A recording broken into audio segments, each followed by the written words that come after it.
welcome to the WeMaple video show. This shows the possibility of me being cheerful, creative, and inspired, bringing on WeMaple guests that I have the absolute privilege to speak with. I'm a demand to be trained and developed to be a more effective video show host and to generate the courage to capture the results needed in my business, my health, and family. You can count on me as your host to be honest, generous with compliments and acknowledgement, and ask inquisitive questions to our guests, be responsive and an intentional listener. I request the viewer's alignment in enjoying this episode of the WeMaple video show. Welcome, Liz. Well, thank you. I'm very excited about the opportunity. I'm looking forward to the interview. You and I have we always have very empowering conversations when we talk personally. So, yeah, that's excellent, and that's something as we begin to roll this video show out, I'm working on is being conversational and not as a interview, a question answer, but to really generate that natural, fulfilling, sense of play in our conversation, and something that is interesting for the viewer to watch and consume, and then can also support what you're doing in your career with your book and your leadership. So working that this show can really tick a bunch of boxes all at once. But you and I already have a good rapport.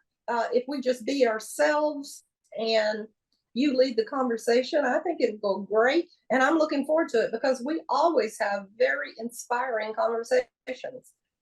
You're one of those people in my world. Oh, that's a generous compliment. Thanks. Well, right back at you, Liz. One of the things we've talked about is this idea of infinite curiosity. And you have a science background. You were a difficult child, let's say, inquisitive, always asking questions, avid reader.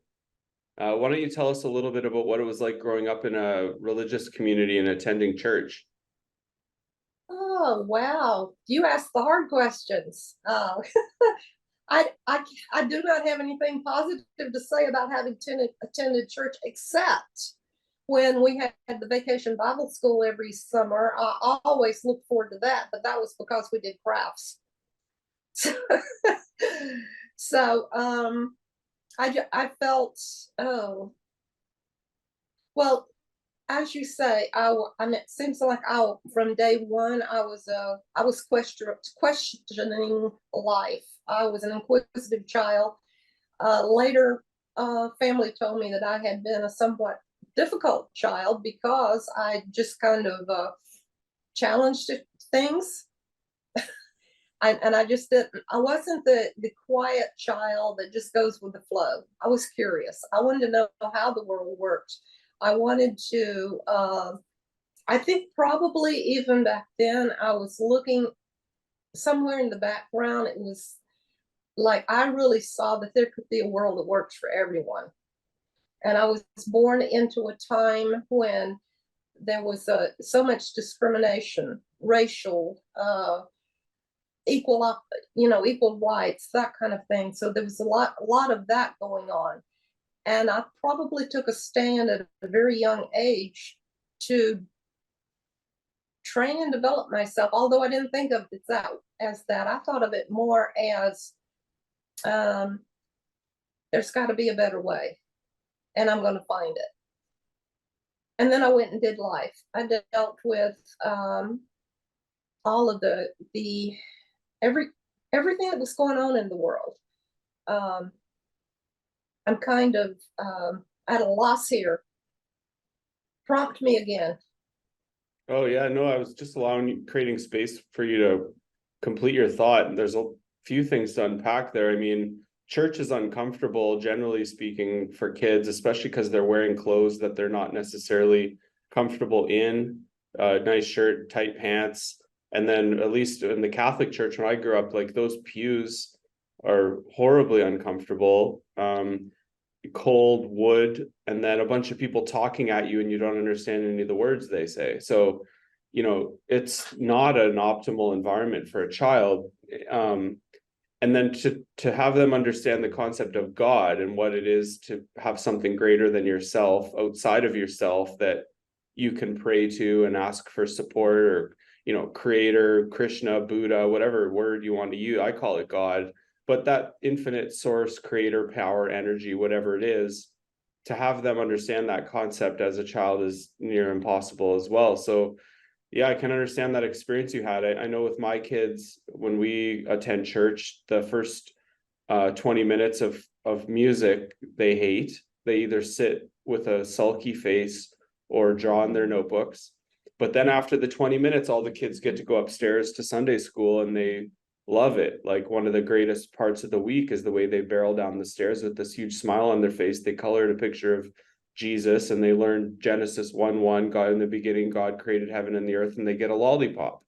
And they don't really know what they just went through or talked about, but they've connected with other kids. And those kind of underlying values that the church has around community and integrity and love and family and these things, they're just sort of embedded in the DNA. So yeah, it's we're active in the church and our family because of that. I do believe in God, and I am a spiritual person, but the organized religion and there's some pieces to it that don't quite fit with my value system, but there's a lot that does. Right. Well, let's see. Well, it wasn't the physical part wasn't. Let's just say, even as a young child, offensive to me. It was more that, first of all, I was growing up in a very impoverished family. We were poor, and I went to church, and it occurred for me, like, I remember an instance where the ladies, so I don't know, some of the church ladies were there, but you got to remember, it was Southern Baptist, and it's either you're damned if you don't or damned if you do kind of thing. And so I felt very embarrassed about being there, because I did not, first of all, I didn't fit in. I was there under duress. I was forced to go. It wasn't my choice. But I remember ladies saying, "Oh, there's Miss Gibson's poor little granddaughter," and I just felt so humiliated with that experience. So, and then as I got older, I saw that it was like what was preached from the pulpit was not the same path that the minister was walking, and just all of these things were not. They didn't fit my value system. So, and it was all part of my life experience. So the environment, the religious environment that I grew up in, like 60, 70 years ago, is not, I'm sure that it has moved forward in the decades since then, just because I had an unpleasant experience with it. I'm not saying that it's not right for other people. It's just not necessarily right for me, not that particular, let's say, flavor of religion. And by the time I was about 40ish, I went on a kind of a pilgrimage to check out all the different religions. I visited all different and interviewed different church leaders, different churches. I did a lot of research, and what I finally came up with, because I thought that there would be one that would be a fit for me. And what I discovered was there wasn't really. And then I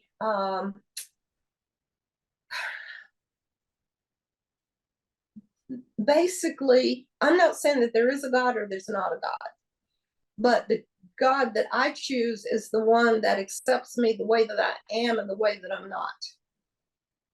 And that, I don't know, that might sound a little strange to very religious people, but that's, I live life one day at a time, and I try to be the biggest contribution that I can for myself and for my family and for the world.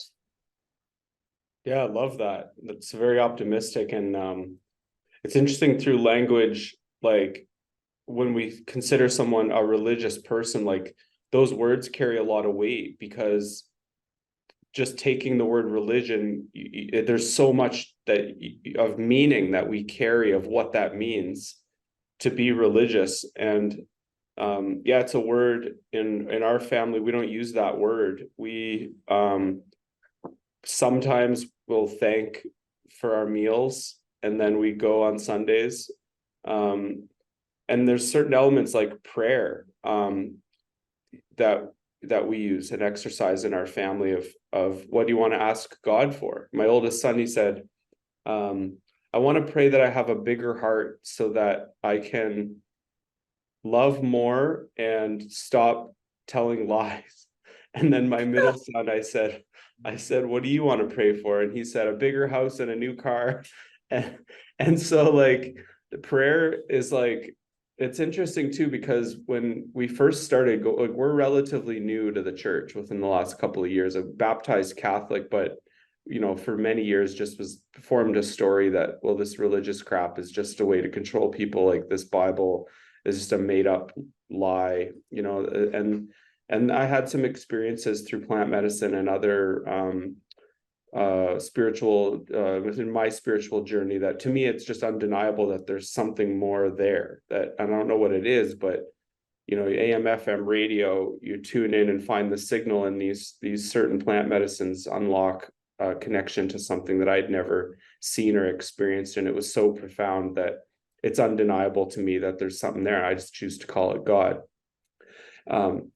But when we started exercising prayer in our family, there, if you go to McDonald's and you alter your order at whatsoever, extra toasted English muffin, it like fries their brains in there, and they make you go wait in that annoying stall, and they bring your order out, go park over there. And so we're waiting for the order with the kids and with my kids, and it's taking forever. And my oldest son says, Dad, let's pray that the food comes faster.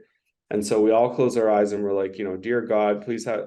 And he says, wait, Dad, remember Pastor Rufus told us that if we pray for other people, it's better than if we pray to get something for ourselves. And so he says, dear God, please give the people at McDonald's a healthy, happy life, and have them have lots of abundance and healthy, happy families. And he's going on this prayer, and I had my eyes closed, and suddenly he's like, Dad, look. And the dude's there with the bag of food. And like, ever since then, he's like, oh, if I pray, things happen in the external world. And he's formed this belief system around prayer. A couple of days later, his sister had to poop real bad after school. We're at a red light. And he's like, dear God, have the light change so Nixon doesn't poop her pants. And then the light changed to green. And so like, he's hooked on prayer. So yeah, prayer is big in our family. Oh, that's an extraordinary story. Thank you. Actually, thank you for having this conversation with me. I have never really ever had this conversation before. I haven't given much thought to anyone. Like I said, I live the best life that I can live, but I don't. I mean, I meditate, but I don't necessarily believe. I mean, I don't know whether there's a God or not. I believe in speaking intentionally,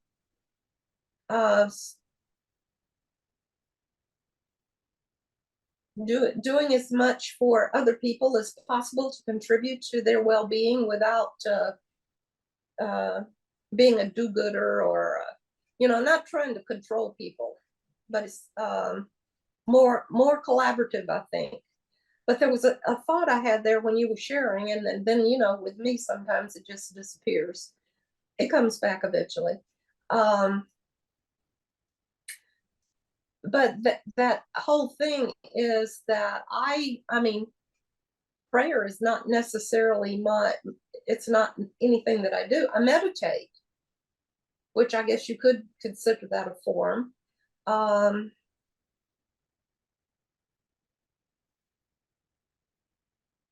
Yeah, I don't know. I lost my thought there. It's obvious that you have a different interpretation, or you have a different, let's put it this way. That's something that's important to you. It's not necessarily important to me, but I think from everything that you shared that we're on the same path. We're just have two engines on our train. It's different, but we're up to the same thing. It's just your approach is different from my approach. And and for me, I think that's really great. If that's what works for you, then absolutely. It's my way of living my life works for me. It empowers me, and it doesn't make anyone else wrong. I think that was the big deal that I had with religion back in the early days. Was that it was kind of this thing like, my way is the only way to God, and if you're not doing it my way, then you're an awful person. And I don't believe that. I believe that now basically I believe, or this is okay, this is what I chose. This is something that I chose when I was about 30. I had always been, being this very entrepreneurial spirit, this very,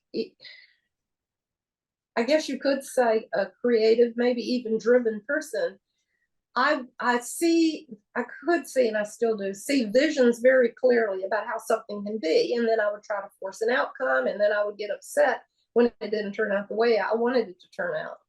And actually at the point that I did the S training, what I was able to see was that there was actually many pathways to well, let's call it God, pathways to God, or pathways to living in an empowered future. And so what I chose at that time was to live my life as if I'm here to learn lessons for the experience. So that kind of puts your bit into maybe Buddhism, or I'm not sure. I don't know that we live multiple lives or anything like that. My husband believes that when we die, it's poof and that's it. And that's also a possibility too. I really do not. I don't worry about the afterlife. I'm more engaged in being here now and enjoying this life. Being very satisfied with with enjoying the life that I have. And even at my age of 77, I've still got so much more to do in life. Jokingly, a friend of mine said that we're going to be around to celebrate your 110th birthday. It's like, okay, that sounds cool. So I don't know. I mean, I could die tomorrow. I'm really healthy, so it wouldn't be that. But the point is that I have more to do. I have much more work to do in the world. I'm not real clear about what all of it is, but there's much more adventure for me. Yeah, love that. And that's sort of where we lined up, where we started connecting on a regular basis, is in regards to your book and this convergence, what we're seeing with artificial intelligence and these new tools like ChatGPT and others, and the possibility of you at 77 years old writing a book and publishing on Amazon within 100 days. Right. I'd like to say a little bit about writing the book. When I was a teenager, which was about 60 years ago, I had a couple of different things. I want to do this, I want to do that. When I grow up, one, I was going to be an architect. Didn't end up that. I went into being a contractor and transforming, existing spaces, which was very satisfying and fulfilling for me, and a contribution to the world. And the other thing is I wanted to write a book, because I was an avid reader, right? It sounded like, wow, that would be a very romantic pathway. But up until the last few months, in my 77th year, I finally realized that I actually had something to write about. Before, I would say, oh, I want to write a book on, yada, yada. But what I would realize is, there were already tons and tons of books written on whatever that was that I was thinking about at the time. Mostly it was how to do things, how-to books. So for the first time and it could have come out of a conversation with you. I don't really remember, but it occurred to me that I have the life experience of 77 years, and I have seen all the changes, decades of changes, and I see it as being born at the right time in the right place. I was born into an environment of life challenges, broken home, poverty, the all of the different things that were going on. For me, it did occur for me as religious suppression, economic suppression. It was for me, it was a very, very unpleasant place to find myself, but I learned from it. I couldn't understand why people were, down on the Black people. I remember I lived on a farm with my grandmother for a good part of my childhood, and there was a Black family that actually traveled in a wagon. But you got to remember, this was decades and decades ago. There were really people traveling in wagons pulled by mules. And to save themselves about a 5-mile hike around the road, they asked to cross our property, which would have been a straight line to where they lived, and made sense to me. And I remember my grandmother, she was very begrudging about it, but she did allow them to cross our land. And then she started making very derogatory comments about the Black people. Now, what I saw was, how can, first of all, I identified with the not belonging. And because I had that experience, the not feeling not belonging at school, at church, everywhere. So I actually had compassion for them. And I have never ever felt, I never developed the bigotry that was so rampant in the South. And that's where I live. So it could have been other places in the world too. But even now, I had, and this is really terrible to admit to me, is I have family members that teach their children to use the N word, referring to to Black people too. What's that word that I'm looking for, Matt? When you talk, You're trying to get me to say the N word, Liz, or what? No, I'm not going to say the N word on the WeMaple video show. Come on.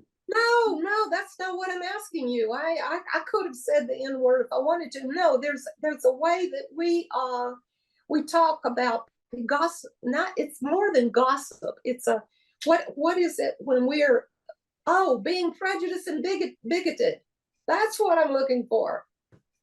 That was it. So that never made any sense to, the whole thing never made any sense to me. And then that's where the thing must have, some of the religious training I had must have kicked in, because it was like, that doesn't sound right, putting other people down or judging other people or whatever. So probably the part that really took out of my early religious upbringing was the 10 Commandments. So those made sense. Those were logical.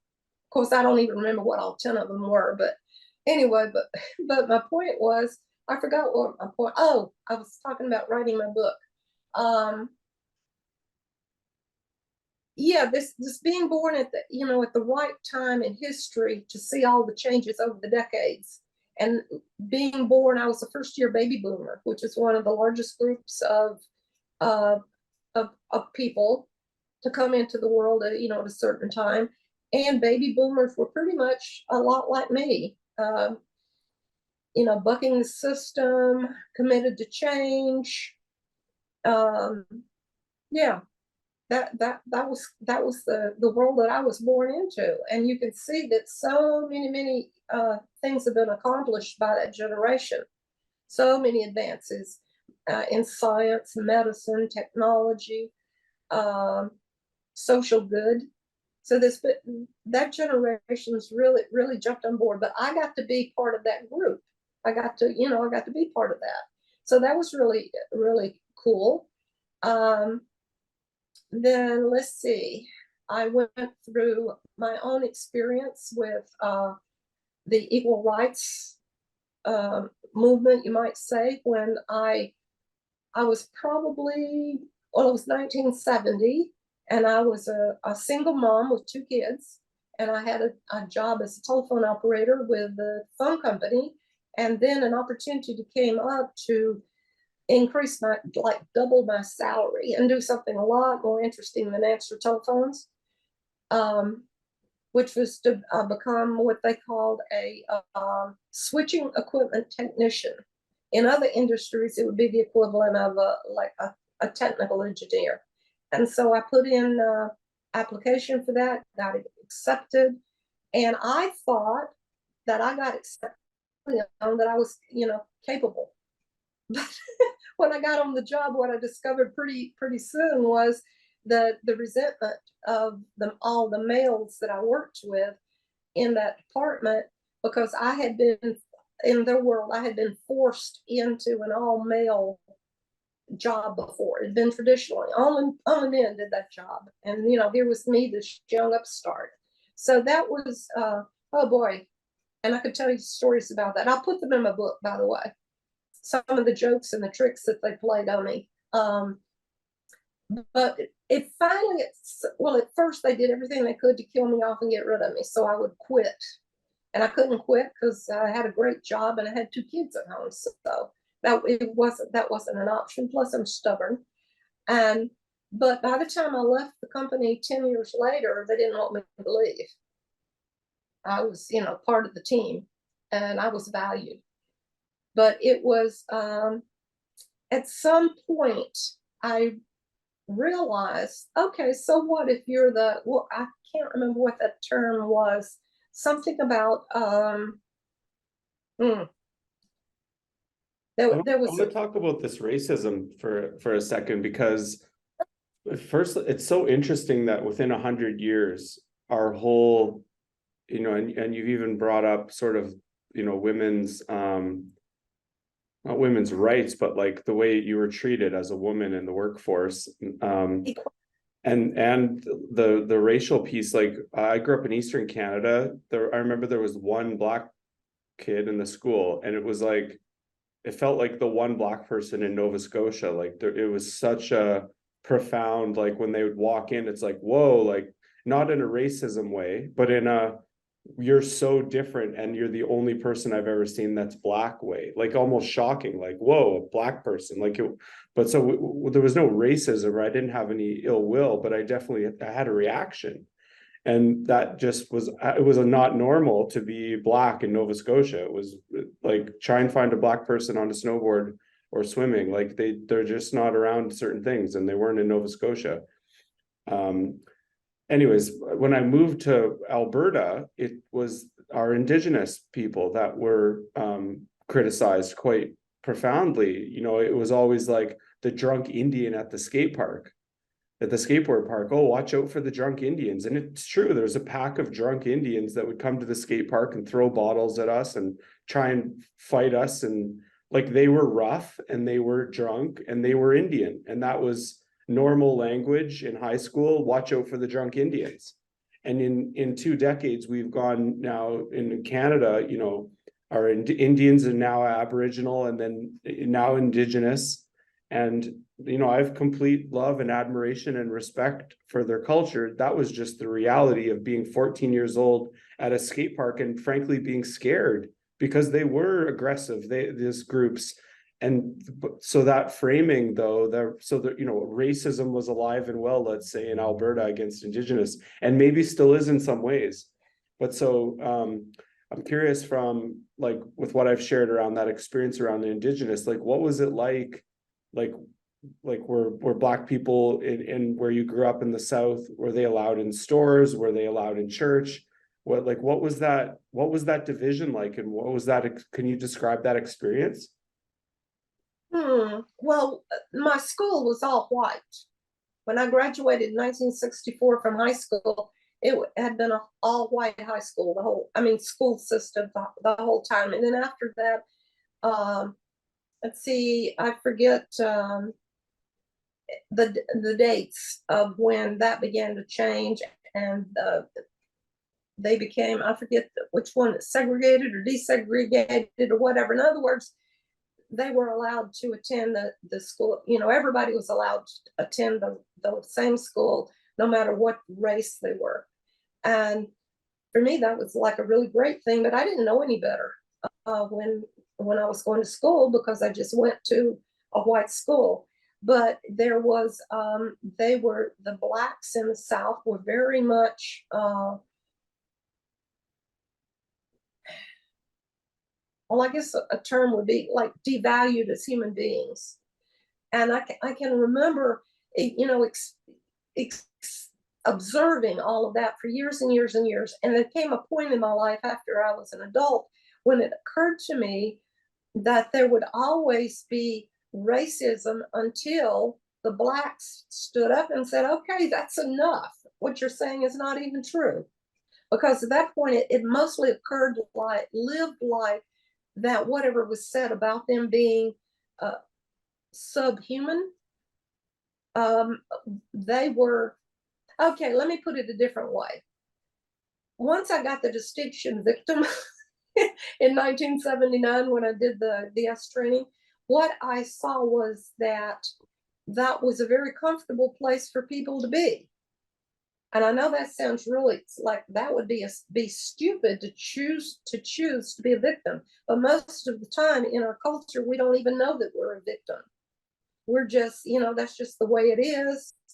That kind of thing. So it took some very intense personal growth and development to get an insight into human being, and to start digging my own way out from being in all the areas that I was a victim. But there was a point when I really did think, wow, you know, when you guys suddenly get that you're whole and complete, that you're perfect human beings, then it's going to shift your world. Now, I didn't exactly, you know, show up that way, but, you know, Martin Luther King did his thing, and people, it started to change. And there's still some now, but nothing like it was decades ago. And then, and if you look at, okay, another group that was down, that was the gay and lesbian community, remember? And now it's like, who cares if somebody's gay or lesbian? It's socially acceptable now. But that's the thing, it's, different groups, different people, we evolve as human beings. And I think that we're going toward something positive for all people. So it's, did that answer your question about the inequality of races and the bigotry and you know, the racism? Absolutely. It's one of those things that, like, it's hard for me to imagine what it's like to be like that, like racist, you know, like I almost find it unbelievable that people within the last 100 years were that discriminatory, or even within the last 200 years, like bring people over from Africa and force them to pick cotton, and they went along with it. That, like, we got away with slavery. Like, how many slaves do you have? 19. How many slaves do you have? 6. Oh, I'm trading this slave for that. Like, that was normal, commonplace. There's that movie, Django Unchained, produced with Leonardo DiCaprio and directed by Quentin Tarantino. And there's a scene in that film where they arrive at Leonardo DiCaprio's character's home, and he's talking about a part of the brain in the medulla oblongata of blacks that makes them docile. And he's describing it in such a profound and interesting way, but also a very like almost a hatred and a disdain for that way, and almost a, like, it's very, and like that's a mainstream Hollywood Quentin Tarantino movie that is like really digging into that racism piece. And so, yeah, I find it so interesting, the stretch of human beings, that our capacity to be evil, our capacity to really hate another person based on their skin color. That's just like, it's hard for me to understand how someone could be so, have no empathy, how someone could be so almost psychopathic to think in that nature. Yeah, absolutely. our thing is, I think that, we're wired up, to survive as human beings, right? And anything that threatens us, then we react, and people do feel threatened. I don't feel as threatened by things as most people. I don't think I ever have. But yeah, I'm glad that you brought up the scientific part, because that very much interests me. And one of the things that that's really going, mainstream is, the whole neuroscience branch of, let's say, education, and how it is being. Okay, let's look at. Okay, so another thing that that I'm very interested in, and I got involved in 44 years ago, was the human potential movement. And that was the belief that inside of everyone, that there is the opportunity for doing good, for making a difference in the world. And once you reach a certain level, then what you'll do is just automatically go out and contribute to other people in the world. It's kind of like our innate way of being, is wanting to make a difference. The little 2-year-old, I want to help, I want to help, that kind of thing. And it kind of gets suppressed as we get older and we face the challenges of life. And depending on what kind of education we've had, or what kind of lifestyle we've grown up in, molds us to be adults. So when I got involved in the human potential movement, it's like, okay, I found my people. I found my tribe. Now, really, it's not like one tribe in one little city. It's like people all over the globe. And during travels, I pretty much don't meet a stranger, right? And I get into conversations when I travel with, any and everybody. It's extraordinarily satisfying experience, finding out about their lives, what's like for them living in Mexico, or living in some remote part of Canada, or, wherever in the world they are. And so basically, and I think I went off on a tangent somewhere. Finding our tribe is so important. We're tribal by nature, and this idea of the human potential movement, or just the idea of our potential of human beings in general, this idea of our capacity to improve ourselves through study, training, practice. We can reach that higher ability and continue to develop our aptitudes and skills. And when you mention that word tribe and tribal, again, a word that carries a lot of weight, the same way like religion or religious carries weight, like tribe and tribal, it has a lot of meat on the bone, that word tribal. And you said around finding your tribe, and people that are interested in their potential and interested in their growth and improving themselves, like it's difficult or challenging to connect with people that aren't, the people that are satisfied with the way that things are. And that's okay. Like, I've always been the kind of person that, like, the pursuit of personal growth has always been something inherently in me to want it. And it could be driven because of childhood trauma. It could be driven because of addiction, or everyone maybe has their motivation or reason. And I could probably spend a whole day trying to dissect where that comes from.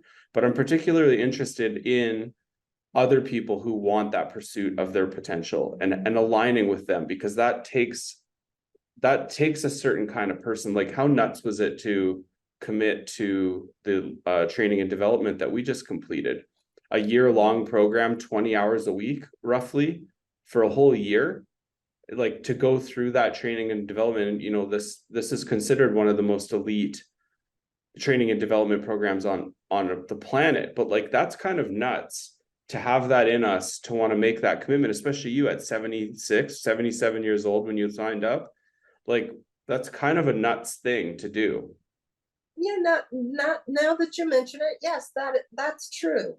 Yeah. So this idea, this theme, this spirit that's driving you to want to write a book, in a manuscript, and look into this tendency that or maybe the framing would be that there's a tendency to think of human potential, or in fact every maybe effort at their personal growth as linear, bottom line focused. How would you kind of view that human potential?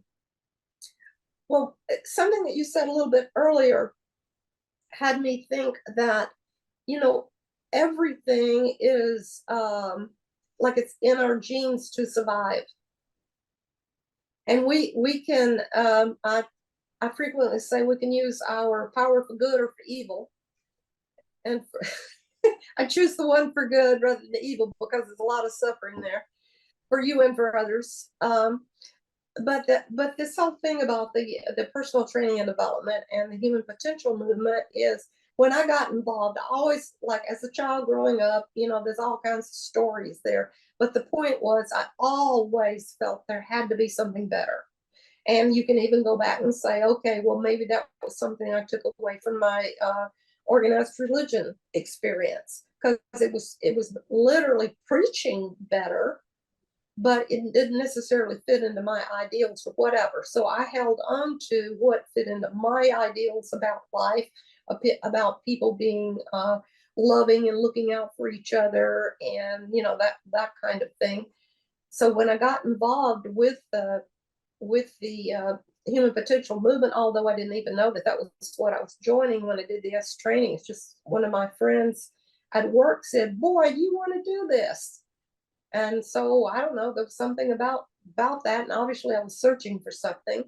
And because the way that I was doing life was not really satisfying, and I still had this thing, there's got to be a better mousetrap, there's got to be a better way of doing things. And I tried, many different options. And then when I got involved in that, it's like, aha, I have finally found something, or my tribe or whatever, although tribe came decades later as a thought. But there was something that I saw of value there. Basically, what I liked about the way that they trained was, they never said you have to do it this way or that way. They said, here's some potential ways, choose. Now that fits my my entrepreneurial spirit, you might say, that opportunity to choose but basically it's what it is. You're not being a victim of it. You're choosing, and then you're being responsible for your choice. It's there's more than one pathway to God, kind of thing. And so for me, it was like, oh, okay, this is really great. I participated with them in the S programs for about, well, I don't know, 5 or 6 years, did all of the courses they had available at that time. And then there weren't any more courses to do. So I said, oh, I think I'll just take what I've learned and go out in the world. And I did. I went away for like 12 years, and I came back because I remembered how much value I had gotten. I reached a place in my life where there was something missing. So I said, aha, well, I'll just review the S training. I found out it didn't even exist anymore. There was something now called the Landmark Forum.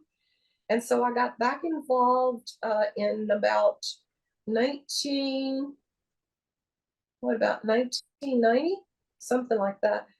And I have been going nonstop since then, except for about 8 years that I took out for health reasons, to recover from breast cancer. And then somebody said, woo, COVID. And now we can do our programs online on Zoom. Well, boy, that fit for me. So like made it accessible for me, because I still was not physically really able to travel. I live 100 miles out in the desert from Tucson, very, very isolated. We have a nice little homestead. And but the thing is that I get to participate again. So when you said, it took courage to step in at 76 and get into a year-long program, for me, it was like a gift. It was, first of all, you guys are my tribe. When I am in conversation with you, the world is better.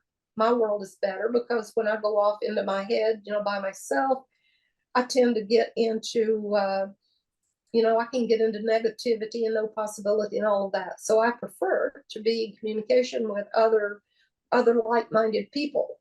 And when that occurs, then that empowers me to actually make a contribution to the world. I have the strength, I have to achieve things that I would not be able to do alone.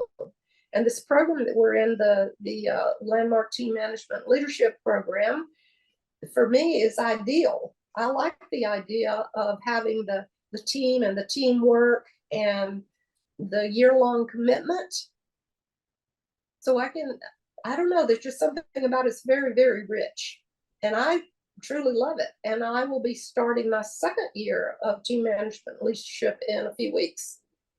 And so I'm actually have put my hat in the ring to come back as the team leader my first quarter of the program. So I'm excited about that. I'm excited to be back playing with team. And I really appreciate, Matt, that during this time, that because you're in the program, going to be in the program with me when we go back, for you to hang out with me and keep in communication, and for us to play our business games and all the things that we have done during this downtime. I really do appreciate you. So just know that it makes a difference.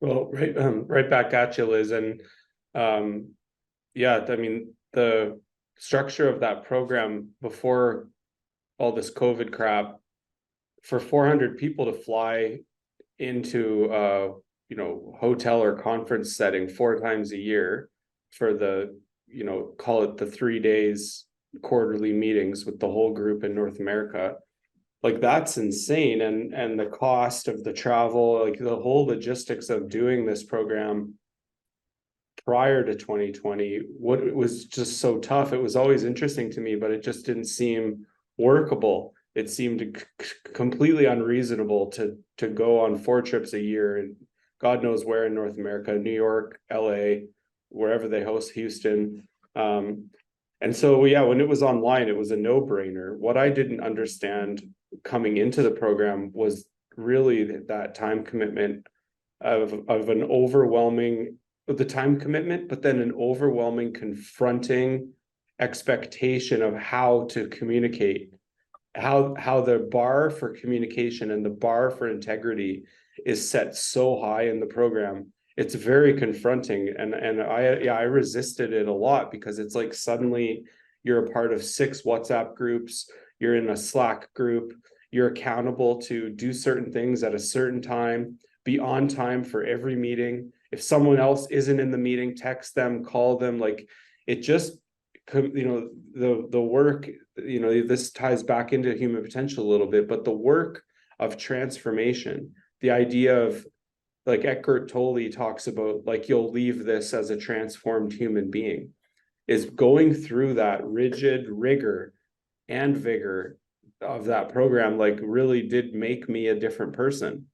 And like, the results that I'm generating in my business are profound. The structure for fulfillment that I have with my children and their creation of their little lives and their goals, they're on a spreadsheet at 6 typing in their weekly things they want to achieve and their milestone, like the whole structure for fulfillment that unfolded in this work has just like generated the most profound results for me, and sounds like for you as well. So yeah, as we near and we'll do this again, Liz, as we kind of near the end of this conversation, I think there's a few, we've touched on a lot of really incredible pieces, but the one big one is this idea that has been generated and co-created for the both of us, that both of us will pick a date this month in August to start our 100-day exercise to write a book and publish it on Amazon within 100 days by the end of the year. And so I'd like to invite you to pick a day when you want to start between now and September 1st. And then we're going to call that our first day of our 100-day book adventure.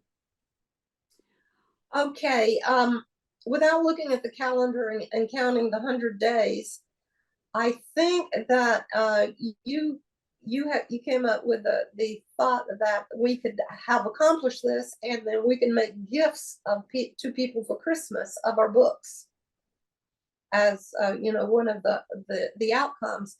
So I'm looking at what, maybe August, the middle of August. I'm not sure. We need to have 100 days. We need full 100 days. So yeah, well, September, October, November, there gives us 91 days. So if we go into the 10th of December would be 100. If we started September the 1st, December 20 for some reason stands out to me as an impressive day to launch. It's a Wednesday. And then that would lead into Christmas being the following Monday. And so if we announce the launch of the book on the 20th, that gives us the rest of August to plan and get our structure in place, and then begin the process on around September 1st or the first week of September. So if we set September the 1st as our start date, that's what you're suggesting? I mean, I'm fine with whatever you think. Sure. Well, yeah, if we reverse engineer, December 20 stands out to me. So let's, without doing the exact math, it's sometime in that first week of December. And maybe in 2 or 3 weeks from now, let's do another episode of this. We'll check in, we'll describe our structure for fulfillment for the 100-day book launch. And then we'll have a firm date on our next meeting. How does that sound? Yeah, that sounds great. I have, yeah. This is very confronting for me too, Liz, because I have a book as well. And so, I'm going to go on this journey with you and write and complete my book as well. It's confronting though, because the accountability piece, it's like, oh, now I really have to do it. I've been sitting on this for nearly a decade, this book. And it's like, now I have to do it now. And that's confronting. Can I ask you a couple questions about your book? Yeah. Okay, I've read part of the manuscript, whatever, what you had put together that you shared with me, and I read that, and you're an excellent storyteller. So just saying that. But what had you want to write the book to begin with? Because you said it's been in the works for a decade. Well, I was serving a 6-month prison sentence for impaired driving causing bodily harm. I flipped my car 9 times and my friend broke his arm in Canada. Oh, wow. It's a very serious charge. And so I used the writing and the outlet of, I'm going to write 50,000 words.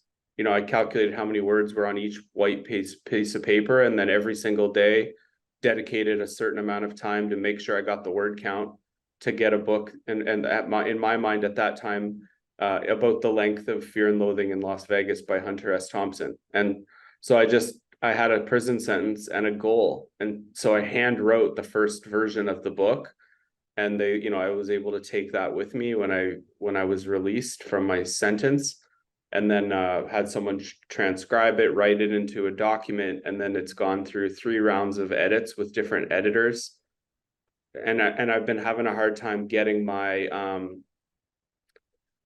it's just not what I exactly want. It's close. And so that's where I see a real opportunity with artificial intelligence. This first form of inorganic life, let's say in 4 billion years that Earth has existed, if we take the case that that's even true, but let's take the science case that that's how long we've been here. It seems highly unlikely that we're the only life form in the universe based on that. But, there's this natural fear around AI. It's been present for a while, especially in films like iRobot, Matrix, Terminator, this idea of AI becoming sentient and somehow adapting into the physical world. Currently there's not any evidence that AI has consciousness or feelings. But it's a tool, that if prompted, this can generate some really powerful, compelling results and bend time, which is extremely important in this idea of getting a book out and done and get it on Amazon, and maybe 19 people read it, but becoming a published author is now in anyone's grasp through this structure that we're going to create. And so, I've written 70,000 words by hand, and I'm going to use the tool to get that extra little piece that I feel that the book is missing. And I'm going to use ChatGPT to fulfill on the completion. So yeah, that's a long-winded answer of why I wrote the book. But initially it was just to deal with being locked in a cell. Initially this cell is call it 10 feet by 6 feet ish. It was a bunk bed and a toilet and a sink, small desk, and another inmate. And you're in there 23 hours of the day. The only time out we had was to get trays up. I mean, they kick the door down, and you kick the door and you go get your breakfast, lunch, and dinner, and then you get a small time in the yard. But you're in that room for 23 hours. So Can I ask you for a moment? yeah. Because you said some absolutely brilliant stuff here. So are you going to include I mean, I've read your book, but the story that you're telling right now about how it came to be, for me, that's rich, very, very rich. It's very, very engaging. It's like, okay, that's part of the story. That's how it got started. It's like, okay, looking back at my childhood, that's how things got started for, like, my story. And I see that you have, wow, because I know you, and I know that you are a very intelligent, inquisitive, compassionate human being, and that you are, you have a good heart. That I suspect that one of the reasons, and this whole thing of saying I'm writing a book, I like the idea of saying I'm telling a story. But telling your story about your encounters in life and how the impact that has had and I don't know, I'm not trying to tell you how to write your book. I'm just saying from what you've said so far, I just find this very interesting and very intriguing. It's like, okay, you had, you took responsibility for the choices you had made. Now you have you turned over a new leaf. Here you are out in the world. You're a successful businessman. You're an extraordinary friend. You're an outstanding father. And particularly this whole father thing, back in my childhood, fathers were not hands-on, not as a rule. But what I'm noticing now is how you fathers are all hands-on. Even if you're are single dad, or you're in a relationship with with the mother and everything on a day-to-day basis, the point is that you are a hands-on dad, and I think that is extraordinary growth and development for human being. And that's just one of the tiny thing, you might say, that has changed over the decades that I have observed life. And for me, it's very significant. It would have been cool to have a father, and I didn't. And so I noticed that, and I acknowledge you for that. So if you are, I'm sorry if I went down a rabbit hole. No way, you went on my favorite topic, me. Oh, okay. The best part of the whole video show, you talking about me and complimenting me. Wow, that's such a generous acknowledgement, and I am touched, Liz. Thank you. Well, I mean, I only say whatever is there for me. I'm not trying to get on your good side or anything. I'm not sucking up to you. That's what I'm trying to say.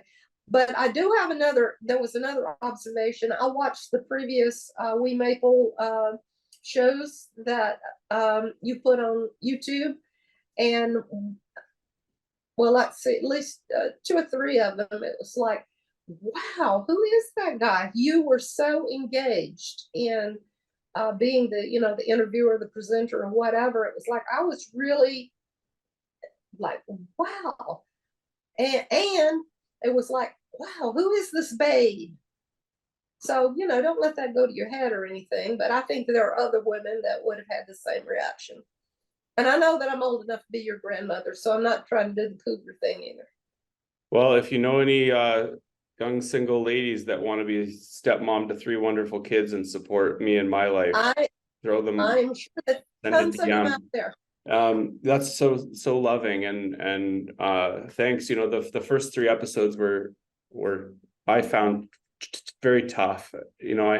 And so learning how to set these things up powerfully, because I want the guest, in this case I want you to be self-expressed, you to be powerful and compelling and guest. And so learning how to generate that space that creates that curious, inquisitive, fun and playful, something interesting that people are going to watch. Like, there's certain hosts and podcast shows that like I'll listen to for 2.5 hours because the host is good and the guest is interesting. And so that's really what we're looking to generate here with the WeMaple video show, is create a space for that to come out, to show up, and for people to walk away with, I learned something, I laughed, that was interesting, wow, and now I'm also want to follow this person. And so with your case, with your book, I think you have such an interesting story of, I'm late in life, I'm in my, it's the fourth quarter, I'm entering the fourth quarter here. I have a book in me, I have a story I want to tell, I got something to say. And I think that that's incredibly powerful for someone, and they're not in a place of like ageism or something, but like really, like that takes something at 77 to be like, I'm going to get a book on Amazon this year. Like I'm astounded by that, like that drive that you still have at this point in your life, Liz, to do that. And so if we can walk on this journey together, to me, that's fun. Like I find that exciting. And from the viewer's perspective, those that do watch this, they're going to see it unfold in real time. I'm sure this is going to be the easiest thing in the world. I've never done this either. So, for those out there that are watching, stay tuned. You're going to see Liz and Matt write a book and get it published on Amazon within 100 days. And that's pretty damn cool. And making it up as we go, because we don't know how. That's why we decided that we were going to create an interactive writing and publishing program for the novice.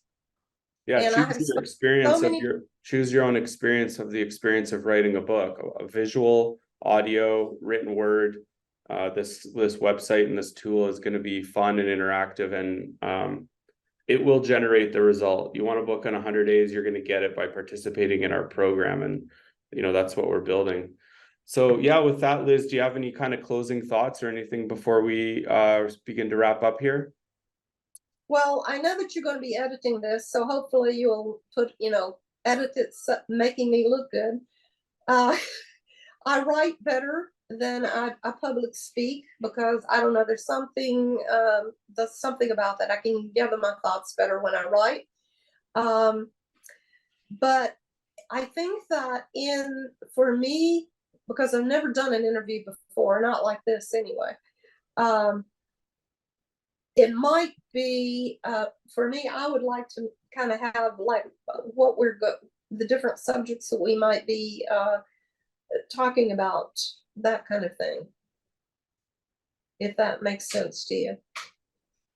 Yeah, for sure. Yeah, we'll do another one of these when we launch, and we continue with our weekly structure to get set up powerfully. And let's just stand in that future fulfilled. December 20, it's on Amazon. Click it, download here, and it's going to get to our family and friends for Christmas.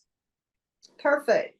Well, I really do thank you for your partnership, and this is an extremely fun project. It's not something I had ever, I didn't really have any thoughts until you and I got into conversation about really writing a book.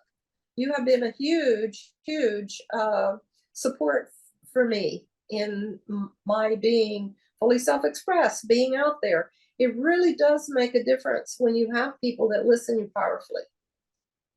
listen you bigger than you listen yourself. And so I really thank you for that. You're one of my, you're one of my tribe. You're my medicine man in my tribe. Well, thank you, Liz. And same way, there's some selfishness on my end for this process, because like, I want to get this, I got to get this thing done, even just to say, I got it published on Amazon. I'm a published author. Like, I want that as a arrogant, selfish outcome for me. So helping you is forcing me. So yeah, right back at you, everything you said, Liz. It's self-generated, co-created. It's going to be fun. Yeah, so look forward to talking to you again soon. God bless you. Thank you. Bye bye, Matt.